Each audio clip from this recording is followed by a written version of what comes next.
Well, the World Cup is about to start, and United are sending 13 players, and there's another 20 or so former players and coaches. Plenty of stories, both with the World Cup in general and United flavoured. And with Dharnish to do the second part of our World Cup preview. How's it going, Dharnish? Ba-boom, ba-boom. Good. I feel like we should start the podcast by playing Waka Waka for a bit, but I don't know. Hang on, is there a World Cup song this year? They've released 13 and they're all arse. Like, they're all two-packs of absolute arse. I think Future's on it. I love Future. Shakira's on it. They were like, look, Shakira, can you make a World Cup song? But we're losing clout, but it still sucked. Pay your taxes, Shakira. Yeah. Didn't she get away with it? I thought she had a really good tax lawyer. Of course she got away with it, yeah. Spain are very, like, they're really good in terms of finding people who are dodging taxes, and then they're like, right, pay us a bit, and then everything will be fine. But Ronaldo had that problem. Messi had that problem. Gerard Piqué, Shakira's ex, had that problem. Ancelotti had the problem as well.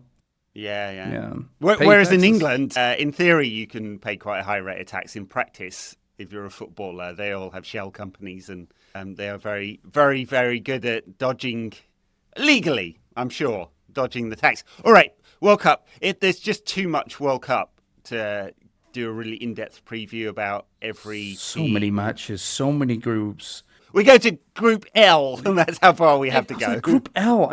I was like with my friend last night. I was like, oh, come on, let's do a fun group predictor. We got through half the groups, so we're like, this is too much. It's the Netflixification of football, where it's like more matches, more this, more that. It dilutes the sort of prestige of it all. Well, if Gianni Infantino gets his way, we're going to have, like, we'll go past Z, won't we? We'll have to have Group AA, 475 teams involved. So I wrote a little preview on my Substack about, United players at the World Cup and stuff like that. And someone complained that I'd used Turkey rather than Turkey, and Czechia rather than Czech Republic, and so on and so on and so on. And I was like, I think these are just official naming conventions. There's a process where you ask the UN, and there's the FIFA's own naming process, and then there's the official UN if you want, this is the name of our country. So I'm going to generally try and stick with that. When we're doing it verbally like this, I'm going to end up defaulting to English, I'm sure. But in the written stuff, I'll try and do the official one if you want to know why I'm calling a country a certain name. All right. I think I got this right in terms of United players at the World Cup and others in my piece. It was impossible. I kept searching, and I even found one of Ralph Ragnick's video analysts who's part of his team that was at United for a little while. The guy, he was actually the guy. Do you remember this story, Dharnish, where he was getting tactical advice from a guy who worked at Lokomotiv Moscow and was calling in from Russia and was calling him? That guy is part of Ralph Ragnick's Austria side. So I don't know whether he counts as an ex. Does he count as an ex-United employee? Of course he does. Yeah. I remember the goddamn anger when that came out, because they were like, wait, that's real? He's waiting on a video call. It wasn't even a video call, it was an audio call from Moscow. It's insane. So Wreck-It Ralph and his analysts are back then, in terms of they're there with Austria. They are. Austria, a decent side, yeah. Very good. Very decent. Konrad Laimer is very good. I remember in the Euros, they surprised everybody. I think they got quite far in the Euros quarters, maybe. Yeah. All right, let's go. We'll sort of go group by group, but not completely. No. So I think we'll do it like this. We'll talk about the United stories and some of the top teams. And if it's not as complete as possible, that's because we don't want to give you a 4-hour podcast. Maybe some of you might like that, but probably most of you won't. Group A kicks it off. Mexico, South Africa is the opening game, and then we have South Korea and Czechia later in the night. I think it's only Matej Kovar, who's the PSV goalkeeper who was at United for 5 years as the youth player, who's involved in any of those games. Radel Vitek didn't make the squad, which some people were surprised at because he had such a good season in the Championship last year. That's the only story. There's no Park Ji-sung to talk about. There's no Quinton Fortune to talk about. There's no Chicharito Hernandez to talk about. But, no Karel Poborski. There you go. I've named 4 players from those 4 countries. Yeah, that's sad. That's sad. But I mean, that's That's the group there in terms of there's no United flavour on those groups. I think Mexico's not a great side at the moment. South Africa, mostly domestic players. It'd be surprised they got out of that group. South Korea, quite old. Czechia, I mean, they had to come through the knockouts, right? Play the playoffs. So, playoffs, yeah. They've got I couldn't tell you who's going to win that group, yeah. Group B is Canada, Bosnia, Qatar, and Switzerland. We haven't got any players involved in that. None? As far as I can tell. None. Oh, wow. Yeah, no, none. Oh, I mean, the closest connection that we have is, I guess, Zeko, who used to play for our City neighbourhood rivals. He's like 40. He's 40. I think he's 38. He's one of the oldest players in the tournament. Sure. Bosnia, I'm gonna go out on a limb here. Bosnia are quite good. I would look out for their wingers. No, did they play it? Yeah. I think they played Italy. They've got these two really young, like dynamic wingers, haven't they? Yes, for the life of me, yeah. I don't want to pronounce their names wrong, but they've got two good young wingers. But Switzerland are definitely going to top that group, I think. Yeah. All right. Group C, a lot of United interest in Group C because it's Canada.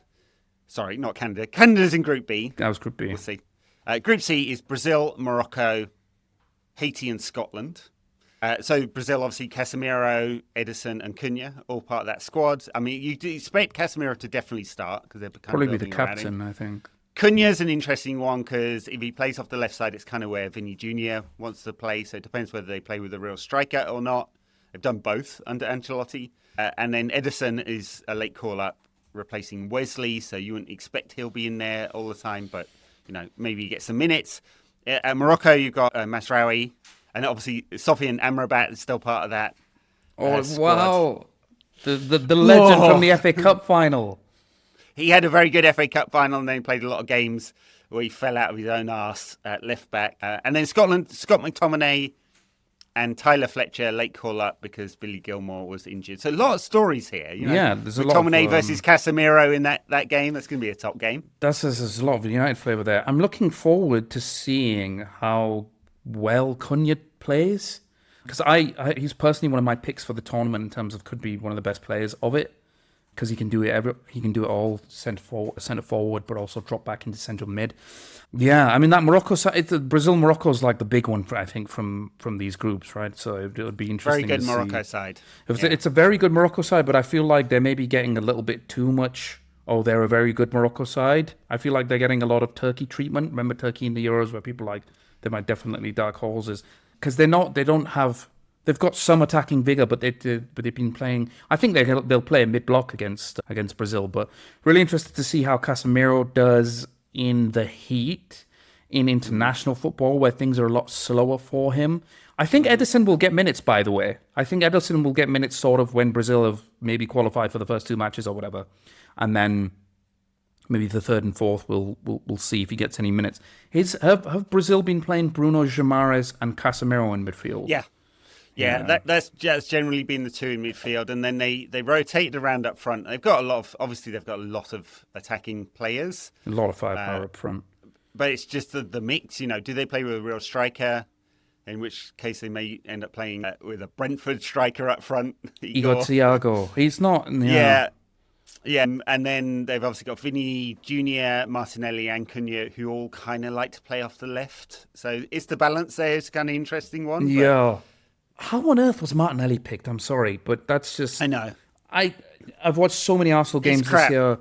He's just not been good. I would say just maybe give Endrick some games if I was Ancelotti. Yeah. In there as well. It's so many players who want to play off that left-hand side. Yeah.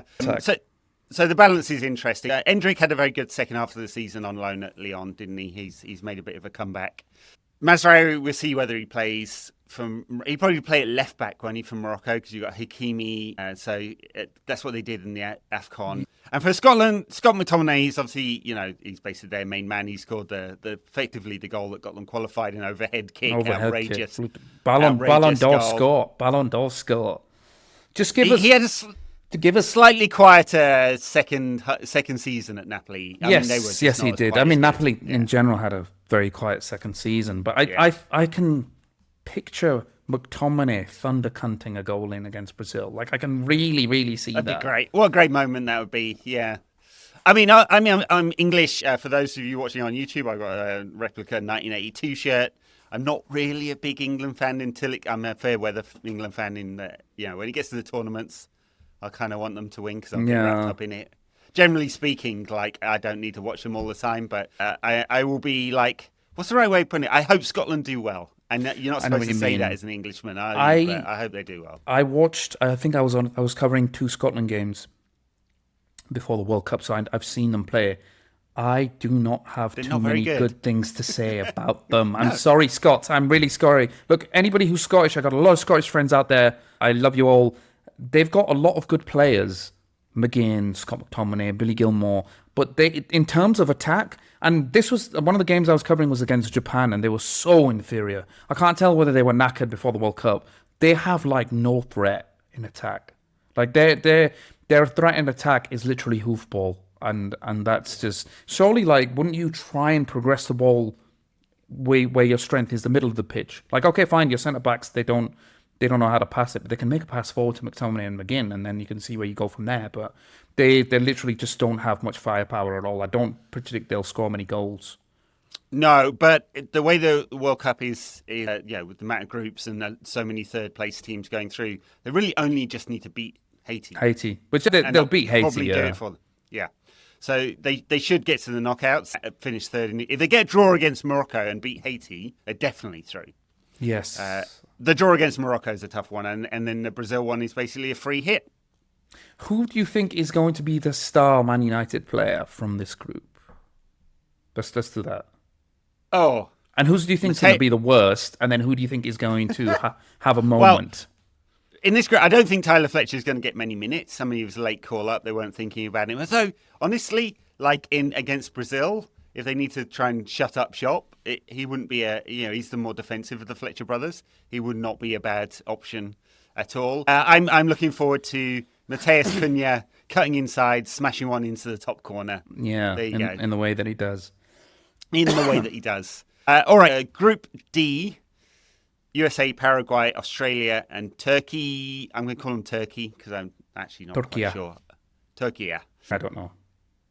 We've had a few Yanks in the United squad over the years. Yanks. Not too many Yanks. Timmy Howard. I'm allowed to say that. I can be racist against Americans. Yeah, of course you can. Now.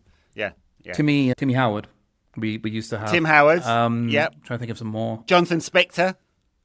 Remember him? Yeah. Oh my God, yeah. Jonathan Spector. Yep.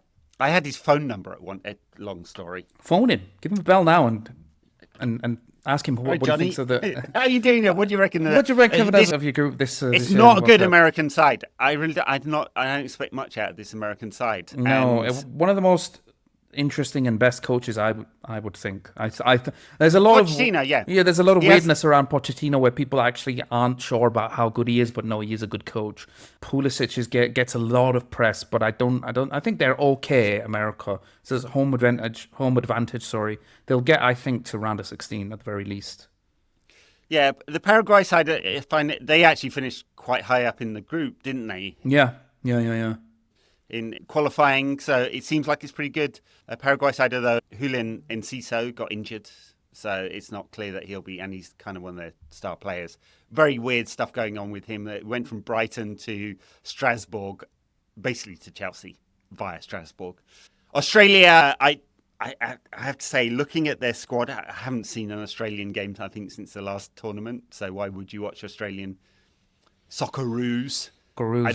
They just don't have anyone good in the squad, basically. So no, not really. No. They used to have that guy who played for St. Pauli who had a massive tash. He was like, I remember that. Yeah, that's the only reason I really remember. Jackson Irving, am I thinking another player? Anyway, I'm not sure, but basically they're not. There's nothing to write home about with the Aussies. I think they'll just try to put 10 men behind the ball, I think. Yeah, Jackson Irving, I think, is still in the squad. Just looking him up here. World Soccer Magazine, World Cup Special, not an affiliate here, but 200 pages of gloriousness. Fantastic. Fantastic. I bought it at the newsagents, yeah. Yeah, it's always good. The only United representation in this squad is Altay Bayindir. He's basically the reserve goalkeeper for Turkey and for United. Poor guy. Probably won't see him. He's the reserve keeper for Turkey and United. Who can say that? Well, he can. That's who can say it. Who's the starter? Starting keeper. I don't know. Good question. Let me look it up while we're doing it. This is exciting content, folks, isn't it? Starting keeper for Turkey. I don't know. Let's move on. Group E. Germany, Curacao, Cote d'Ivoire and Ecuador. Germany kind of mixed bag of a team. I mean, they've got... Good group, this. This is a good group. Yeah. I mean, they've got... who's the young German guy who just got injured, is going to miss the tournament? Because he was really exciting. Frank? Not called Frank. He's called something like that. Leonard Carl. I knew it was a short name. Yeah, Leonard Carl. He's a really exciting looking player. Yeah. I don't know why. Just a very generic name. Bob. Fred. Johnny. Alan. Steve. Alan. Just keep saying names and you'll get it right eventually. Yeah. The United interest here is obviously Tahith Chong, former youth player. Chongi. Is in the Curacao side. He was actually born there. I think he's like one of very few members of the Curacao team who are actually born in Curacao. Most of them are Dutch. It's former Dutch colony. Cote d'Ivoire is obviously Ahmad, right? So, and he had a pretty good tournament in AFCON and came back and played out of his arse for the rest of the season. Yeah, so, I think he needs a good season, good tournament with Ivory Coast, and then he can hopefully do the reverse and come back playing this it within his Ecuador arse. side's really good though. This Ecuador, it's really good Ecuador side. A lot of clean sheets. Yeah, they might even top this group. It's Hankapi, Caicedo. Caicedo, yeah, a lot of good players in there. There's a lot of people that have him down for the Golden Glove. Like not conceding any goals. Yeah. Depends how far they go in the tournament, but they could well. I mean, I think they'll qualify from this group. So.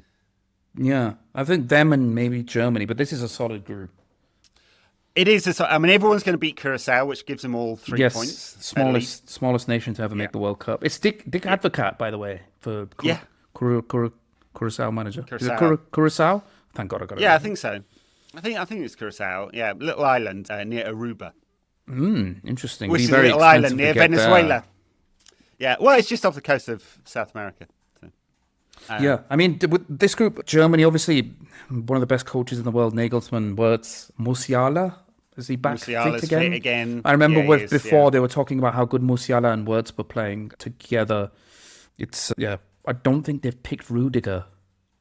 Have they picked Rudiger or he doesn't start? One of the two. Yeah. He's off to where? He's out of contract at Real Madrid, isn't he? I think he might be. I think he might be, but I think it's Schlotterbeck and Jonathan Tah that they go with. Yeah, I mean, I guess Tah and Rudiger are a similar profile of player, good box defenders. Passer. Too much aggression there, I think, with Tah and Rudiger. You can probably just get rid of one. And they have Schlotterbeck in there for the passing, of which he's one of the world's best. Yeah, it'd be Kai Havertz up front, Leroy Sané on the wing, and Pavlovic in midfield. It's one of the dark horses, I think, for the tournament for me. Can you call one of the a team that's won the tournament like 5 times the dark horse? But they're not one of the favourites. Like if you look at their bench, you go, oh wait, that's it. Do you know what I mean? They've got Nick Waltemada, they've got Pascal Gross, and that's kind of kind of it. But like they've got Stiller in midfield as well. But there's really nothing. There's nothing that he can turn to off the bench apart from Waltemada and Havertz. And then you go, okay, but are they going to score lots of goals? They probably will. Actually, they're good strikers, but it doesn't. I don't know. I feel like with Germany, you'd want better than that. Yeah. All right. Group F. Netherlands, Japan, Tunisia, and Sweden. We have a whole bunch of ex-Dutch players, ex-United players. So Memphis Depay. Now he's playing with Corinthians in Brazil. He's an all-time top scorer for Holland. And when you think about how many good strikers they've had over the years, that's a remarkable achievement, given how shit he was when he was at United. About Weghorst, talking of shit players at United. Weggy. 25 games, 2 goals, or whatever it was for United, and now at Ajax. Ruud van Nistelrooy is part of the coaching group there. Good for him. Wish him well. Hannibal is in the Tunisia squad. Hannibal Mejbri, who was a very creative number 10 as youth player and has converted himself to someone who goes around kicking people. To a bully boy. How many cards do you think Hannibal's getting? this World Cup. Like 1,200, like as many as possible. Yeah, He definitely. He's been marked by refs as well. They know what he's like. But plus, he's like, just have to call him some names or something, and that's going to trigger him. And he'll kick off. Sweden squad, obviously, Victor Lindelöf and Anthony Elanga. I mean, I don't think it's not. They're two players that Lindelöf was at the club for 8 years, played like 400 games, alongside Harry Maguire. He's all right. Solid enough. He's just solid. about. He had a good season at Villa. With Villa, ended up in midfield. Interestingly enough. Yeah. Anthony Elanga is just such strange. Like, he had this knack of scoring goals. He had this at youth level as well. Loads of pace, knack of scoring goals, just technically rubbish. Like, couldn't trap a ball. And then he goes to Forest, 15 million. You're like, yeah, all right. We feel like we've got a good deal there. We've got some money for him. And then a year later, he's off to Newcastle for 50 odd. And you're like, what? Yeah. How? Yeah. They don't. I mean, he suited Forest very well. He almost never suits Newcastle very well at all. Yeah. I mean, those are the stories, United-related stories in that group. Who's going to win that group? A lot of people think it's a very good Dutch side. Are they a very good Dutch side? They're all right. I would say, I'm going to go out on a limb here and say Japan. High energy. I've seen a lot them of pressing. Can they do it? I've seen them in the boiling heat. They're going to get to the quarters. Okay, I'm going to put my marker down here. I've seen. All right. I have got a 1,600-word report out on Japan because that is my life. That is what I do. Wow. And they play like a Premier League team. Like, they press brilliantly. Yeah. 5 at the back. Really good ball progression. They drop 2 forwards in. They aggressively press with their centre backs pushed up to the attack. It's lovely to watch. Great second kit with the stripes. I bought myself. Lovely to watch and great second kit. What more could you want? Everyone loves the blue kit as well. I don't love that one so much. I mean, I guess it's, personal taste and all that. But yes, I bought the second kit, not the blue one. Very sexy. Very sexy. Kit talk. Yeah. Group G, Belgium, Egypt, Iran, and New Zealand. I mean, I guess the discussion around this is mostly about politics, isn't it? Part 1 of our World Cup preview, Tom and I talked about all the politics. So we talked about Iran a lot, as you'd imagine. It's not unclear whether they're going to fly in on the day of games. They're training in Tijuana. By the way, lads, just talking to the Iranian players here, don't enjoy some of the delights of Tijuana, which is a lot of cheap booze and painted donkeys and ladies of the night. Wow, really? That's what you go to TJ for, yeah. So a friend told me. It's spring, but I think kids go there on spring break and stuff like that. They do. A lot of frat boys. Yeah. I used to go to San Diego a lot, and so if we were bored with meetings, we'd take a little trip to TJ. Yeah. Right, okay. That's where business is done. It's certainly where some business is done, yeah. I wouldn't like to... Family show wouldn't like to tell you what kind of business is done there. Belgium... I mean, coasting through, like, surely. Come on, Tedesco, De Bruyne, get your act together a little bit. No, but in that group, come on, in that group, surely. Yeah. Senna Lamans probably won't start for Belgium, assuming Courtois fit again now. I think. I think so. He spent a bunch of the last 2 seasons injured. Romelu Lukaku scored 920 goals for Belgium. Is still trucking along. He had a very mediocre season. Yeah, he'll probably change teams again, which is insane. I think he's played for every... Take him back on a free as a reserve striker. I mean, that's not a bad shout. I don't think it's a bad shout at all. I mean, if he was not coming on mega wages and he was a free. Egypt, Mo Salah, he had such a strange end to the season. Marmouche, yeah. He's not really played Salah. I think he's feeling his way in, to be honest. Yeah, well, it's the big headline from Egypt is literally Marmouche and Salah and how they're going to play. Well, there's some politics going on with Iran as well. I mean, I feel sorry. Honestly, I feel sorry for those players because they're not. Half the coaching team isn't going to be able to go to the States. They're going to have to fly in and fly out on the same day of the games. It seems. God knows what kind of trouble they'll have at airports. Because, we've seen referees not allowed to get in because of visa issues, players, fans. I mean, it's supposed to be the World Cup, there's a clue in the name. It's literally insane. It's insane. Yeah. I see a lot of people on social media going, there isn't enough critical coverage. I'm like, where are you watching? I'm seeing loads of critical coverage. I think the consensus is more that it was like an outright open attack on Qatar from everybody. And this is more dribs and drabs of of news rather than. But I still think it's good that they're covering. I've seen a lot of coverage, to be fair. I think there's a lot of coverage. The Athletic are doing a lot of coverage, but also just from a sports perspective. But also, I mean, at least half the press in this country are deeply, permanently critical of the administration. Yeah, like it. That's good. When you talk about free press, there really is, right? New Zealand played England the other day. They were crap. England were crap too. We don't expect anything off this team, do we? They're not. This is lumping balls up to Chris Wood. This is my side gig team, to be honest. No offense to them, no offense to anybody from New Zealand, but no, don't expect anything from them. Not even third place. No, they're going to lose every game, but they're just happy to be there. Yeah, it's all right. You can take patronising shit. Yeah, you could take part. Iran for this, I think Iran is going to be like everyone's team to support. They're going to love sympathy. Yeah, I mean, no sympathy for the Iranian regime who went around murdering their own people. Lots of sympathy for these players who are just trying to. That's what I mean. That's exactly what I mean. Yeah, exactly. Group H: Spain, Cabo Verde, Uruguay, and Saudi Arabia. Uruguay, I don't think they're the team that they might have been previously. Like Miss Marcelo Bielsa. It's Bielsa, and I don't know if they're very good. They kick the living shit out of teams. Like the amount of fouls they do. I'm waiting for. I think they play Argentina. Manuel Ugarte will be doing it as well. Oh, absolutely. Darwin Nunez does it as well. Yep. But I'm waiting. I think it's a possibility that they get Argentina. Honestly, watch that. That game is going to be a foul fest. Like it'll be fun because it's like this is just a foul fest. I'll be on Polymarket putting a bet on a 22-man brawl on that one for sure. Manuel Ugarte, Facundo Pellistri, former United player now playing in Greece. Guillermo Varela. You know what his claim to fame is? Guillermo Varela. He was David Moyes' first signing. Wow. Ever. Yes. No, or at United. At United. Oh, sorry. Yeah, at United. Yeah, Guillermo Varela. Right back, plays in Flamengo. Marcelo Bielsa is obviously coach, as you mentioned, former Leeds manager. Boo. That's it for we haven't got any Spanish players. No David De Gea. He hasn't been part of that squad for quite a while now. Cabo Verde, no United players there. I think they're the second smallest. Yeah, nation. it's an island team. Saudi Arabia.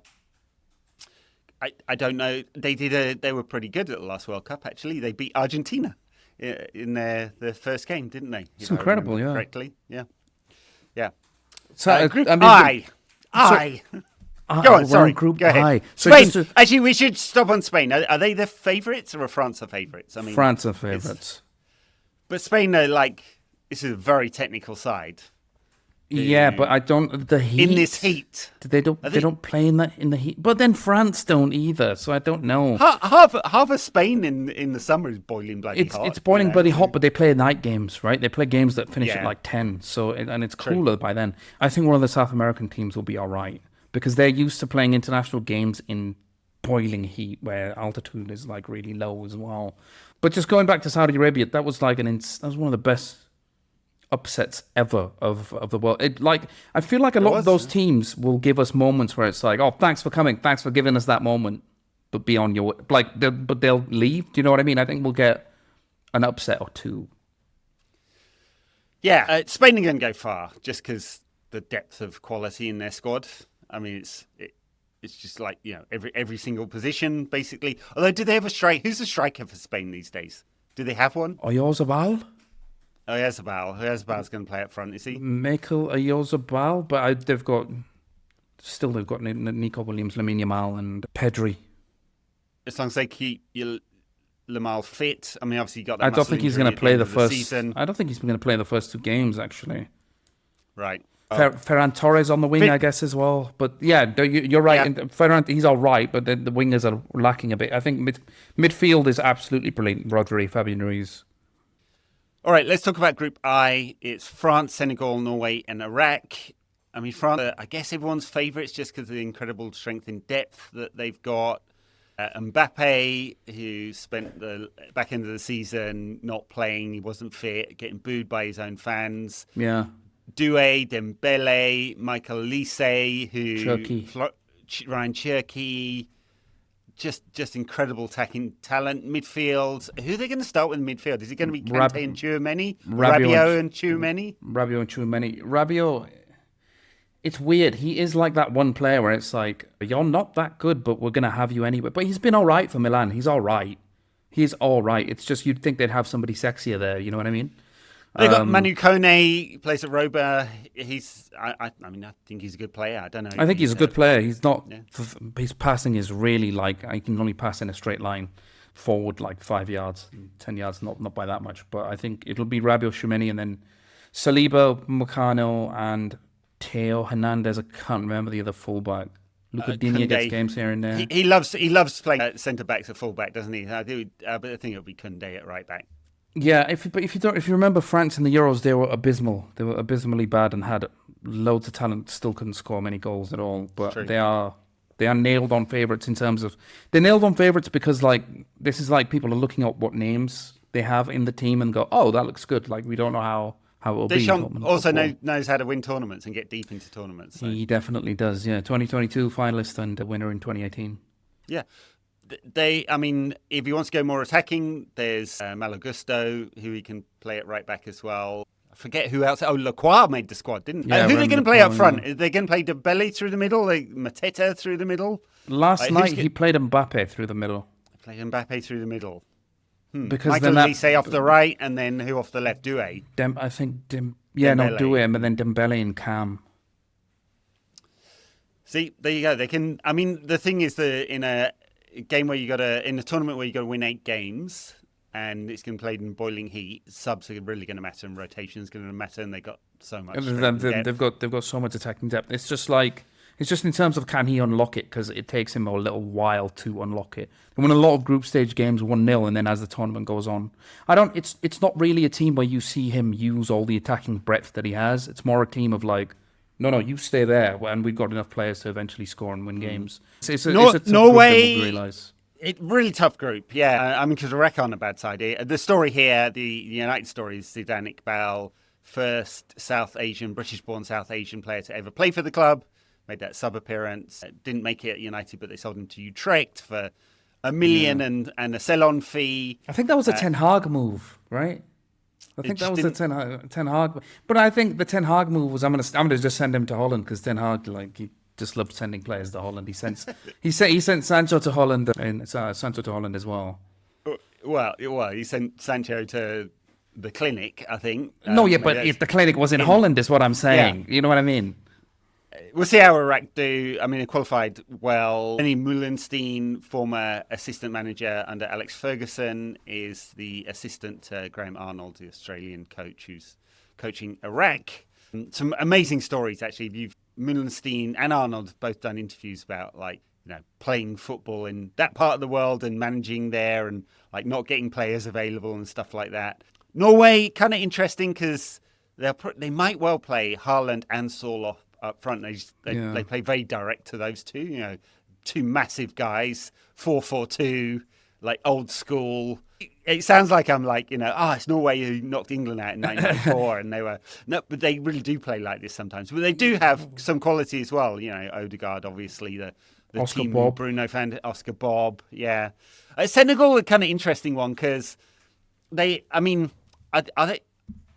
could argue they're the best team in Africa. Yeah. I mean, they did win the AFCON, even though Morocco tried to take it off them and whatever. Who are the official winners and who are the real winners there? Let's get into that. Yeah. Absolute farce. AFCON winners, Mane still plays really well for them. The defense Jackson was up front. solid. Yes, Nicholas Jackson up front. One of the most underrated forwards, I think, personally. I really, really like Nicholas Jackson.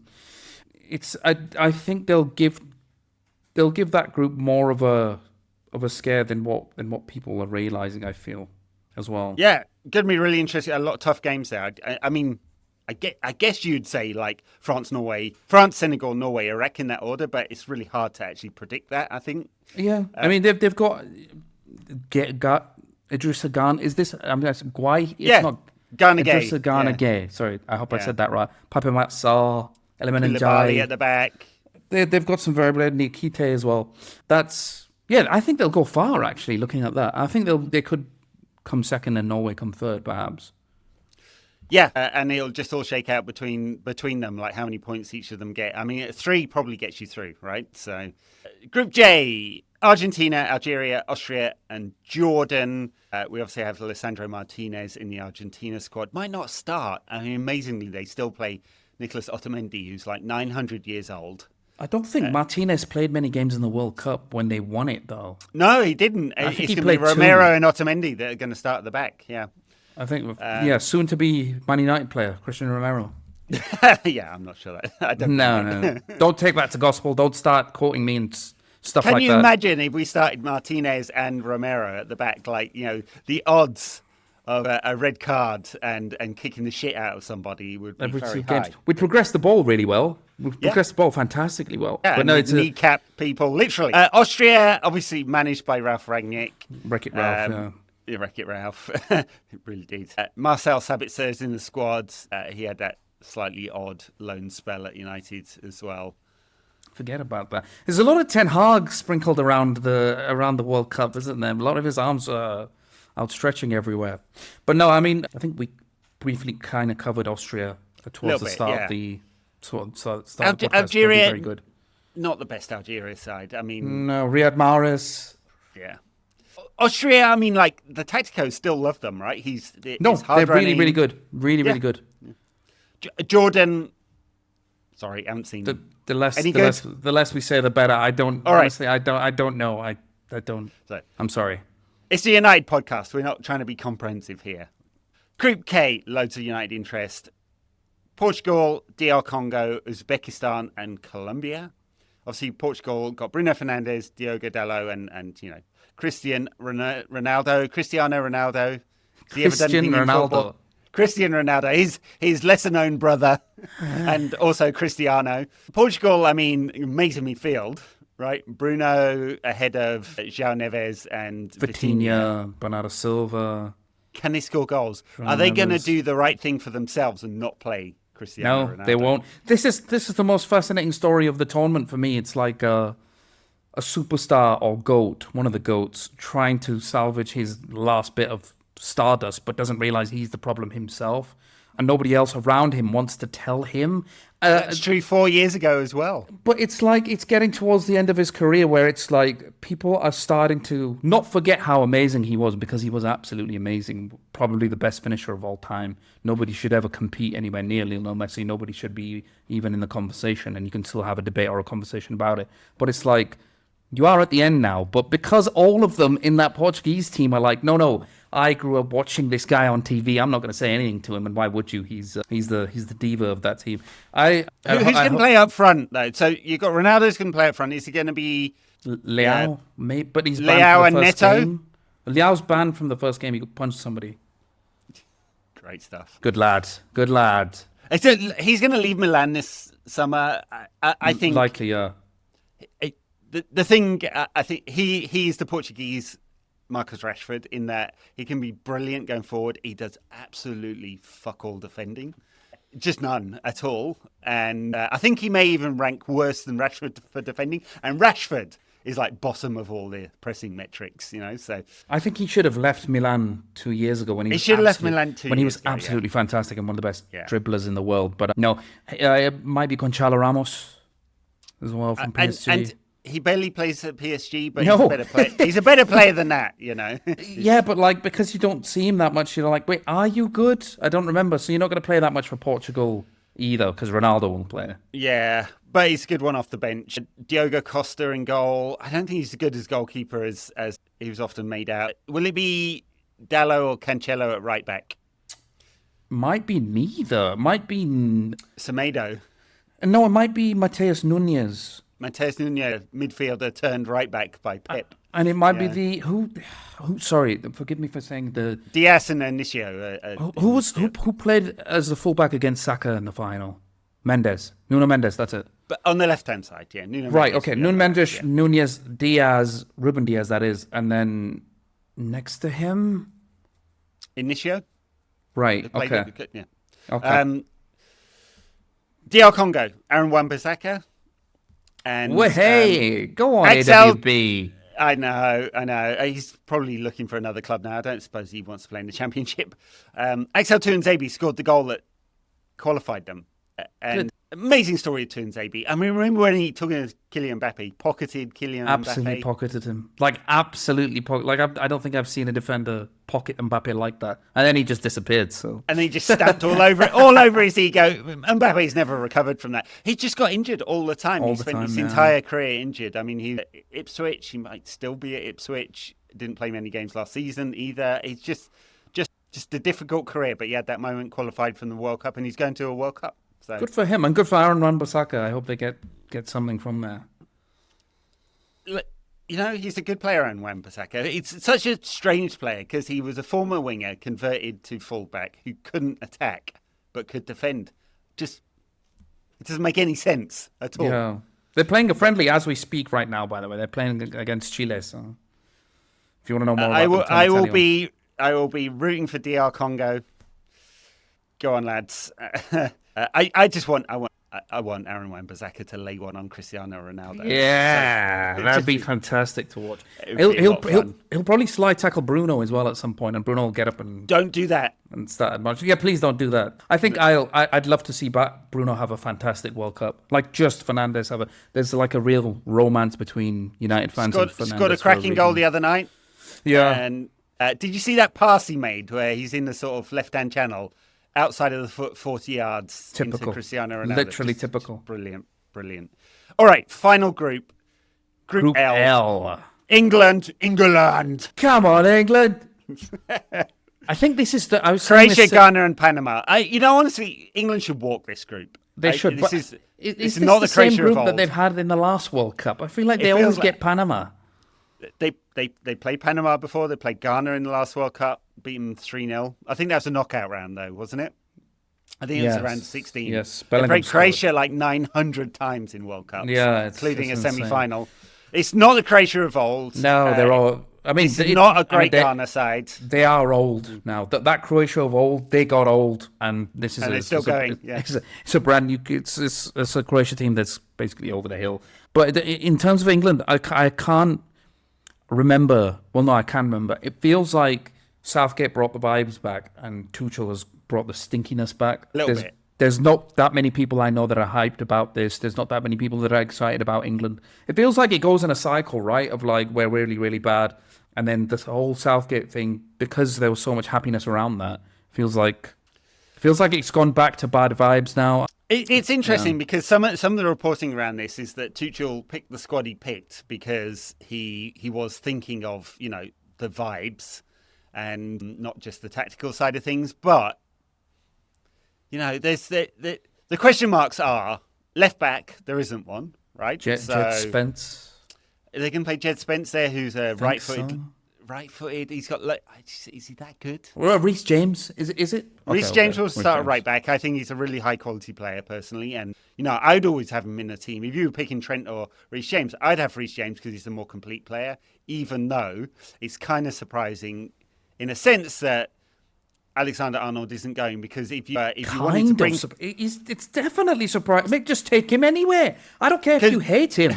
Just pick him. He can't defend, though, and that's the thing. And if you want someone to create something... But he's a generational talent. I'm sorry. He puts the ball on a sixpence. His passing is insane. I also think just what Tuchel was doing in press conferences before... You're allowed to be nasty at Chelsea, but you can't be nasty at England because they'll get on you every 2 minutes. Also, just I think I made a video about this. I made a short form video about this. But going back and looking at the lineup, Tuchel basically picked the team that he was kept doing in friendlies and the qualifiers. Just nobody cottoned onto it because nobody fucking watches the friendlies or the qualifiers. But everything that he used in the qualifiers and the friendlies, players wise, that's basically the team that he's took. Yeah, even though there was some surprising omissions. Well, Harry Maguire was one of the surprising omissions, I guess. I mean, yes, yeah. This England side aren't going to play a particularly high line, so I don't know whether it's the pace thing, but he's just gone with the players he kept. He was playing in through the qualifying, and Maguire wasn't available for a lot of that, so I guess it's a surprise. Like, the questions are, who plays at left back? Is it Nico O'Reilly? Probably Nico O'Reilly. Probably Nico O'Reilly. And Konsa and Gehi as the centre backs, and Reece James if he doesn't get injured at right back. And then they've got Tino Livramento, Jed Spence in reserve.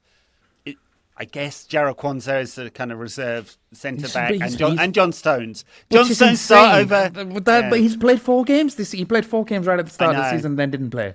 But he played against New Zealand. Well, the first half against New Zealand. Sure. And in midfield, I guess it's going to be Anderson and Rice as your 2 with Kobe Mainoo there as well. Yes. And then the question mark is over number 10. I would go for Bellingham every day of the week. fucking day because Twice he's a on clutch, Tuesday.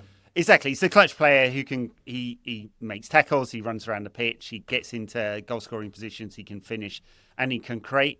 And he had a better season than Morgan Rogers, and people kind of forget because they just watched the Prem, I guess. Yeah. But it seems like the vibes are going with Morgan Rogers will start, which would suggest a more transitional form of football. We'll see. We'll see. Yeah, I think a lot of the group games will be England dictating the ball, and a lot of hopefully. I just want to watch England and watch Kobe Mount. Give it to Mainoo. Let him turn on the half turn. I'll take my top off, swing it around, and then obviously when it gets to the knockouts, that's when it gets more exciting for England because we take for granted that it's very easy for them to progress to the group stages. They should be fine. They should be fine, and they should win all 3 games. And up front, who plays though? So obviously Harry Kane as the striker. There is no Cole Palmer, so it'll be Saka on the right. Anthony Gordon of Barcelona. And is it going to be Gordon or Rashford as the starter? I mean, Gordon's a better defender for sure, no doubt, right? But Rashford's going to give you the bigger moments. I mean, Gordon scored 3 goals this season. Yeah, they've not been good. I think he'll start Gordon though. Just he's a better presser, I guess. He's a better presser for sure. Yeah, no doubt. He did have a stink fest of a friendly as well. He wasn't. I can't remember what friendly it was before. Maybe New Zealand. He was terrible. He was falling over himself. Yeah. I mean, I don't really put much store in that one because it was boiling hot. It was 90% humidity. They just got out to the States, and the pitch was just terrible. But that's exactly what the tournament's going to be like. It's going to be boiling hot. The pitches are going to be shit. So, I mean, let's see. It's I hope with a couple of extra weeks, the pitches have time to bed in. They just laid that pitch for these friendlies. Yeah, so. you would know more about this than me in terms of the pitches. And most of the stadium, I mean, a lot of the stadiums are grass anyway, so it won't be terrible. There's a few of them where they're laying it over the top of the AstroTurf, where it's not that if they have a couple of weeks to bed in, it'll be fine.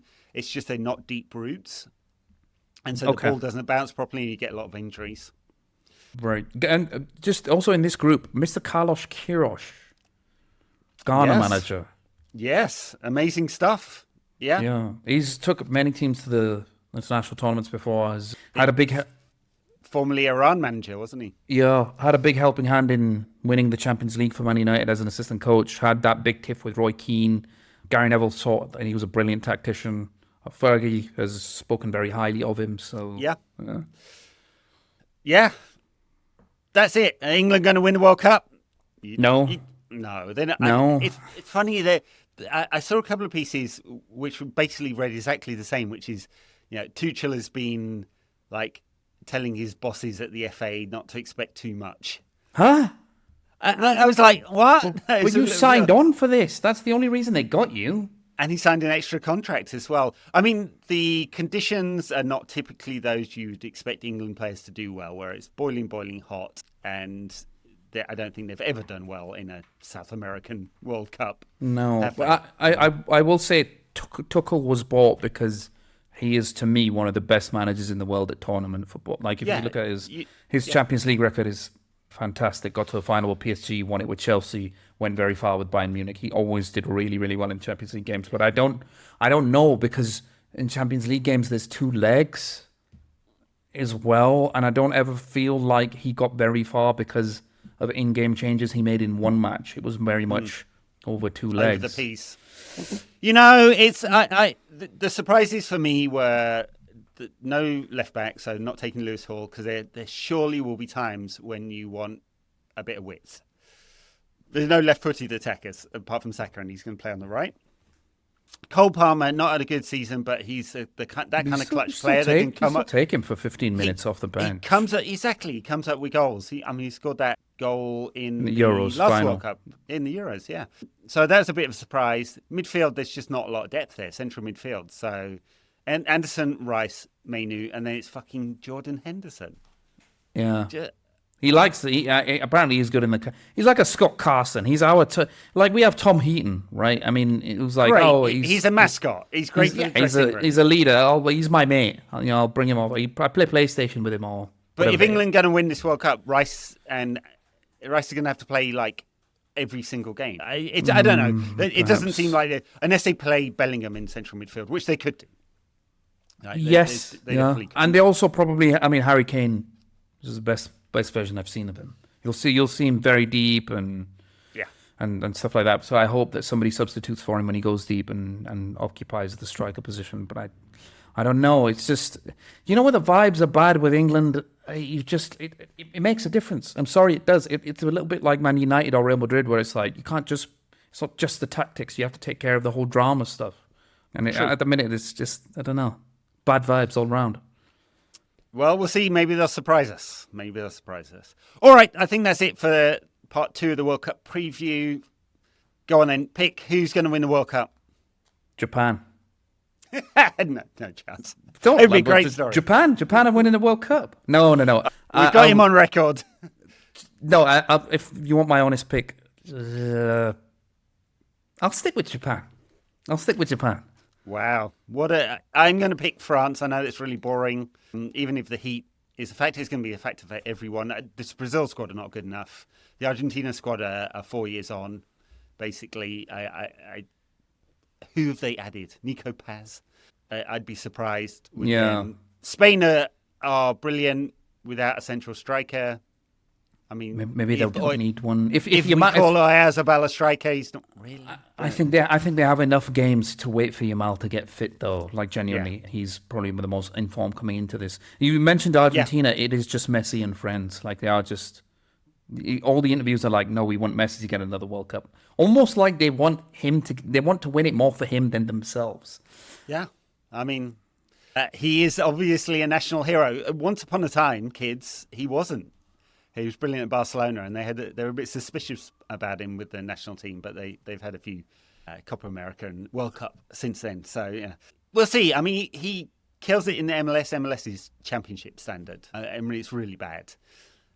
And so, can he suddenly turn it on for a World Cup?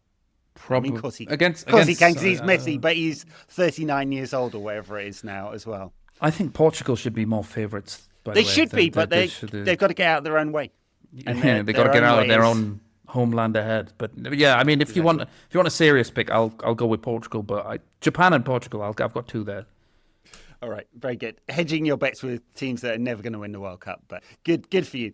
Everybody, you can check this out on YouTube if you're listening to it. If you are already doing that, well done. Like and subscribe, because otherwise no one actually sees this. That's the way YouTube works. Patreon this week was about Ederson for the extra show. If you want to have a deep dive on Ederson and the midfield, I did a piece on the Substack, NQAT Pod on Substack, about all the United stories at the World Cup. I will be doing some World Cup diaries, is my plan, just to do a daily piece, like what's going on in the World Cup, because I'm in the right time zone. I shall be joining. Hopefully. You're joining? All right. Well, enjoy it. I still haven't bought any tickets for the World Cup. I'm playing a game of chicken with FIFA, and I plan to buy a ton in the 2 days before the World Cup starts, because I think the prices will go down, or maybe I've fucked it and I'll end up paying $400 for a ticket anyway. Who knows? We'll see. Everyone, enjoy it. Thanks a lot. Bye now.